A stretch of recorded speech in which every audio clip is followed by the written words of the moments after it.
All right, everybody, welcome back to our Former Athlete Society, and I'm glad that you're here. This is another live Q&A session for the Former Athlete Society. Now, I'll be honest with you, right from the get-go. Sometimes I've got a packed Zoom audience here waiting to ask questions, and sometimes, well, it's just me and this camera.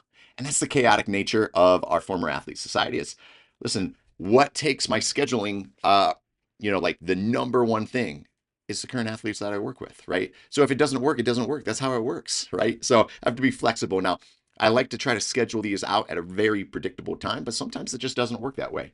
And so I record these in the mornings. Sometimes I record them late at night, sometimes in the middle of the day, sometimes wherever it fits where I don't have deliverables. But either way, I'm showing up and I'm prepared because, quite frankly, these conversations matter. They matter to me.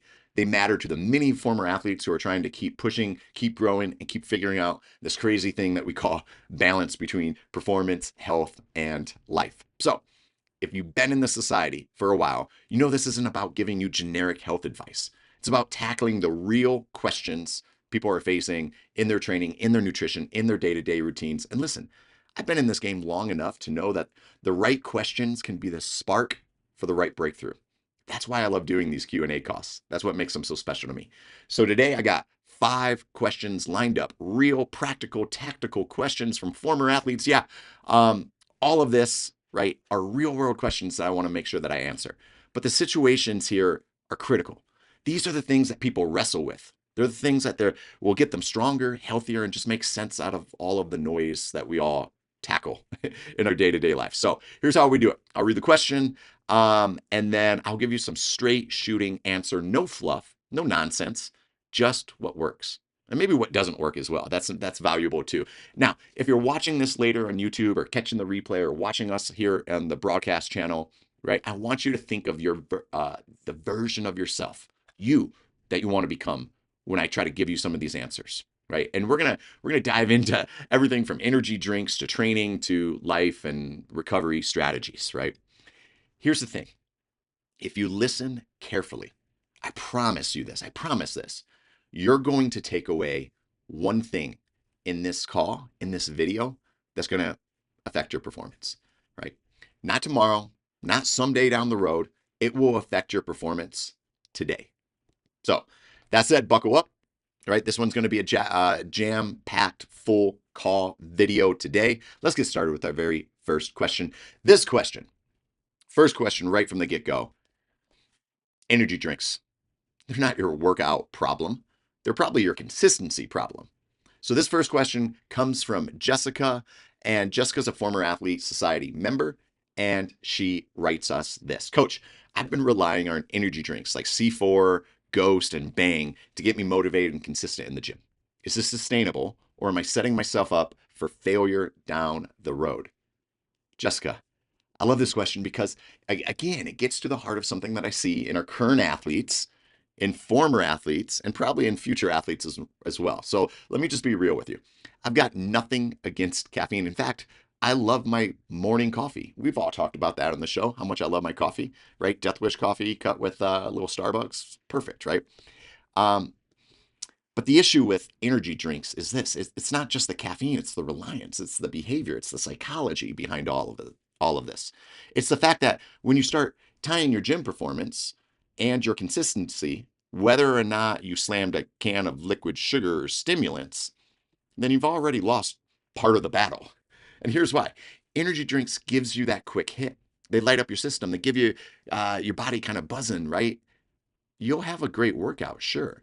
But what happens on the days when you're tired, when you forget to grab an energy drink, or when you're just suddenly trying to cut back on maybe some of your caffeine intake, right? And maybe that's not today. Maybe that comes down later in the road. And that's the trap. It's not the drink itself, it's the inconsistency that it can breed.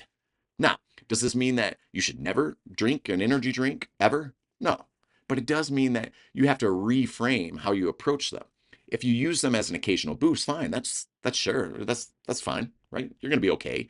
But if you identify that energy drink as a necessity, right?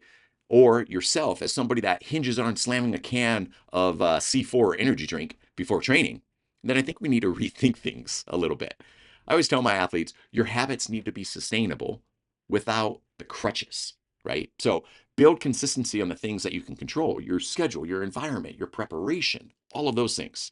And if you want a caffeine kick, fine. Use coffee or something that doesn't come loaded with dyes and fillers and 300 milligrams of caffeine, right? In one shot. But the goal isn't to feel like Superman for one workout. It's to show up again and again and again, even when you don't feel like it. Now, that's how real consistency and progress happens, right? Consistency will beat intensity every single time. And if energy drinks are making you inconsistent, if they're keeping you from your workouts or they're becoming the gatekeeper of your training, it's time to rethink that strategy. So, Jessica, this right here, straight up. Energy drinks aren't inherently evil, but they're not the foundation that you want to be building your training on, right? Use them occasionally if you enjoy them, sure, but don't depend on them. Depend on your habits, depend on your systems and your mindset. That's what keeps you consistent long after the cans are gone. Great question. If you've never been to this YouTube channel before, there's a couple different things that I want to just lead off with, right? First of all, my name's Adam Ringler. I've been a strength coach for nearly 20 years at the collegiate level, P4 level, D1 level. And again, I'm trying to take all the tools and tactics and habits that I've learned over my entire career coaching and give them to you, right? So now, in addition to that, right, the exchange that we have is I'm trying to cut through all of the BS about fitness and lifestyle and all of this stuff and give it to you for free. What you need to give me back is maybe a like, maybe subscribe to this YouTube channel, hit the notification bell if you can. That helps the algorithm and that allows us to get this content out to other people that could benefit from this. So do me that favor. Let's move on to question number 2. And this one's cool. Muscle growth, it's not about dirty balking. It's about precision. So again, this next question comes from Ryan, and Ryan sent me this DM on Instagram, and he asked, Coach, I've been trying to gain a little muscle mass, so I keep adding more and more calories, but I feel like I'm just getting softer. How do I know how much food to add without blowing up my body fat? Now, Ryan, this one hits home for a lot of people because what most people think when they hear bulking or muscle gain phase is just eat, eat, eat, right? And that's for a lot of us, like the old school 80s and 90s athletes and those within the gym culture. Yeah, that was a thing, right? Have you heard of Lee Priest, right? The bodybuilder, right? And his legendary bulks. Maybe that's not the smartest approach. But here's the mistake that too many people make. They treat it like it's a free-for-all. They slam down pizzas and stack up thousands of extra calories a day. And then 2 months later, they're shocked that the only thing that's growing is their waistline. So here's a smarter approach. Instead of gigantic jumps in calories, I recommend just titrating up slowly, 150 to 200 calories per day for a couple weeks, and then reassess. What's happening to your body weight? What's happening to the gym progress? What's happening to the scale? What's happening to all of those performance outputs? Are you filling out in the right places, or are you just feeling sluggish and softer, and your digestion is taking a beating and suffering? That reassessment phase is everything. It's like driving a car. You don't slam on the gas without checking the road. You adjust the wheel a little, you feel where the car's going, and you make micro corrections. And the same with food. If you add a couple hundred calories to your lifts, and your lifts are climbing and progressing, and you're recovering well, and your body composition still looks great, you're in a great spot. Ride that out, right? Until things change, at least. Now, if after a couple weeks you're not seeing progress, then sure, maybe nudge up the calories again, another 150 to 200 calories. But if you're getting puffy or your energy feels low or if your insulin sensitivity starts dipping, then it's time to pull back. More food isn't always better. It's about the right amount of food at the right time for your body. So here's the kicker. Muscle doesn't grow overnight either. It takes time. So too many people think that they can just out eat the timeline. They think if I just add 1,000 calories a day, I'll build muscle twice as fast. I wish it was that easy, right? I've spent the last 30 years wishing it was that easy. No, all you do is store body fat twice as fast. You can't speed up biology, right? You can only create the conditions for muscle growth to happen steadily. So Ryan, the big takeaway is this: muscle gain is about precision, not chaos. It's about adding calories slowly and tracking what happens and adjusting accordingly. So think of it less like a race and more like a chess game. you're making strategic moves over time that add up to real progress? That's a phenomenal question. So thanks for asking that, Rye. Other things, right? If you're joining us here on the Blueprint, welcome. This is our Instagram broadcast channel. It's over to this side of my screen over here. So welcome here. This is a live channel that we are live broadcasting this to our Instagram community and to my page. Now, the next question for you guys on the YouTube community might be, what, Instagram? You got a broadcast channel? What's your Instagram handle? Well, that's easy. It's right there on the screen. It's at Adam Ringler. Feel free to head over there. Give me a like, give me a follow. Check out some of the materials and content I'm sharing over there because I share quite frequently on Instagram as well. And then if you're curious about any of the things I've talked about, the blueprint, the master plan, the Former Athlete Society, this is my website. It's right there on the main screen, adamringler.com. Head over there. I, I publish a lot of material on that site. It's the only central hub of where I put all of my content, articles, podcasts, videos, long form articles. Everything is there. So once again, check it out. Main screen right there, adamringler.com. That's the place to go. Let's move on to the next question. This one is super topical. Stop stressing about your water flavor packets because they're not the villain that they've been made out to be, right? This third question comes from Jessica. Jessica's out of Boise. Oh, cool. Jessica is part of our of our Blueprint membership, not the Former Athlete Society. Blueprint, which is our forever free at Adam Ringler. You can jump into that as well. And Jessica asked this question, reading it from my screen. Coach, I've been using Crystal Light and Mio to flavor my water. Is that good? Is that bad? Should I be worried about all of these chemicals in these mixes? Well, Jessica, I'm looking at this mix right here. Mio, berry, pomegranate. Topical question. And I love that one. And that's the reason I picked it, because I have so many of these flavor packets on my desk here as well. Thinking about it, Jessica, this is a perfect example of what I like to call stepping over dollars to pick up dimes. So here's what I mean by that. People stress endlessly about whether their water has a few milligrams of flavoring chemicals in it. Meanwhile, they're not getting enough sleep. They're not consistent with their training. They're skipping protein. They're only drinking half a gallon of water a day. It's backwards. So let me say this clearly. If adding a Crystal Light packet or a squirt of Mio gets you to drink 1.5 to 2 gallons of water per day consistently, that's a massive win. That's huge. Hydration is one of the most underrated performance enhancers. We know this. When you're hydrated, you recover faster. You think more clearly. You perform better in the gym or the basketball court or elsewhere, and your body feels right. We want that, right? But worrying about trace amounts of artificial sweeteners, that's not it. Now, do I think you should live off of diet sodas and nothing but artificial sweeteners? No. But nobody's suggesting that. Of course not. Balance matters. But a couple packets of Crystal Light to keep your water intake up, that's not going to derail your health. In fact, for most people, it's probably a net positive. You're turning a hard habit, like drinking enough water, into something that you enjoy, and that's automatic. The real danger to your health are probably the big rocks, right? It's carrying excess body fat. It's living chronically stressed. It's skipping sleep and being sleep deprived. It's being sedentary. It's having unchecked blood pressure and blood markers as well. That's what shortened lifespans, not Crystal Light and a shaker bottle. Come on, guys. We got to be better about that. So, Jessica, my advice is this, quite literally with hydration. Don't sweat the small stuff. Don't. If your flavored drink mixes makes you more consistent with your hydration, then keep using them.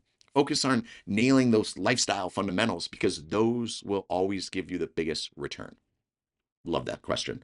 I do want to move on to our next question, but before I do, if you have not hit the notification bell on this YouTube video right here, pause, hit the pause button on this video, hit over and hit the notification bell to our videos. And maybe while you're over there, just for fun, just for giggles, right? Hit like, subscribe to this YouTube channel, and then, like I said, hit the notification bell. That helps us out so much. I would appreciate that so much. This next question And this is topical because right here, right across to my right shoulder over there, I have one. Is paying for a sauna really worth your money? Let's break it down. This question, again, this one comes from Thomas, and Thomas is out of Portland. And Thomas asks us the following question. I'm thinking about getting a Hotworks or a subscription sauna membership. Is it worth it? Now, I get it. Saunas are everywhere. I've talked about them so much on this channel already. So maybe I'm contributing to some of the problems here, right? And everyone online, much including myself, listen, I'm guilty, probably makes it sound like they're the fountain of youth. But here's the thing, a sauna or a Hotworks membership is only as valuable as everything else that you are doing. You can't just use a sauna as a substitute for solid training, for proper nutrition, for good stress management. Those fundamentals are the foundation. So if those aren't dialed in, spending extra money on a sauna is like putting a fancy roof on a house with crumbling walls. It's not worth it, right? Now, if you already have your fundamentals locked down, your training is consistent, your nutrition is solid, your stress and sleep are under control, then sure, maybe a Hotworks membership or a sauna session is a great value add to you. Saunas do things like promote increased blood flow. They help with your recovery. They can even help improve your heat tolerance and cardiovascular function. All great qualities and things to improve your health. These are real benefits, especially if you're pushing hard in the gym or coming off of a heavy training session, things like that. That said, I always ask athletes this question. Is the cost worth the stress that it might add? So what I mean by that is if you're cutting corners elsewhere in your fitness program, or if the subscription feels like an extra burden on your time or your finances, it may not be a net positive for you. So saunas are a bonus, sure, but they're not a replacement. They amplify your results, they don't create them. So, my advice is this: evaluate your fundamentals first. And once you got those in place, a sauna or a Hotworks membership can, yeah, it can definitely enhance recovery and improve your circulation and give you a mental boost, things like that. But don't let it distract from the basics, right? You can have the heat, you can have the sweat, you can have the glow, but only if your fundamentals are strong. Now, this is my last thing here for everybody that's joined us thus far, right? Again, the analytics don't lie. I'm a numbers guy. And most of the people that watch these videos on YouTube, they're not subscribed. Like it's like 90 some percent of people find our YouTube and they're not subscribed to our YouTube channel. So if that's you right now, let's take a quick moment. Just like this video and subscribe to us, right? Join us here in what we're building and the content and the advice and the lifestyle optimization and give us a follow, subscribe to our YouTube channel, maybe like a video, leave a comment if any of this resonates with you, because that will help not only the channel grow, it'll help me and it'll help somebody else that actually needs this advice in their life. So final question for our Q&A. You can have anything you want. You just can't have everything you want. And this is awesome. This comes out of Tampa. And Leela, oh, cool. I haven't heard that name in a while. Leela asks, Coach, how can I better manage everything? I feel like I'm constantly juggling my priorities and never getting it really ahead. Okay, Leela, I love this question. I absolutely love this question because it gets to the heart of something near and dear to me, and that's life balance, right? Something that we all struggle with as working professionals, even former athletes, and that struggle with busy professional life and families and obligations and all of this. And you know that quote, right? You can have anything you want, just not everything you want. I love that. That's exactly what I'm talking about here. You can absolutely achieve remarkable goals, but there's no way to do every single thing at once, right? So you're going to have to be selective. That's what it is. So the first step is probably this, it's prioritization. Decide what truly matters to you right now. What are your top one or two goals in your life? And then commit to those. And everything else is secondary. And that's okay. It's okay to set lower priority tasks and let those slide if necessary, even if they feel super important or urgent. You're making a choice every day, and you're choosing what to focus on. And doing so is powerful because it frees up your energy and your attention and your mental bandwidth for the things that truly move the needle for you. So, next, maybe think about, and I've talked about this before in other videos, your systems and your routines. The most successful athletes and professionals, they're not superhuman. They just built really reliable systems that handle repetitive tasks. They reduce the decision fatigue and keep them moving forward towards their goals constantly and consistently. That might mean optimization hacks that I've talked about before, like batching tasks, scheduling focused blocks of time, creating accountability checkpoints with mentors or peers. And then lastly, accept that imbalance at times is normal. Life isn't perfectly balanced. There is no work-life balance. Everything's out of balance at all times, right? Even week to week, day to day, month to month, season to season.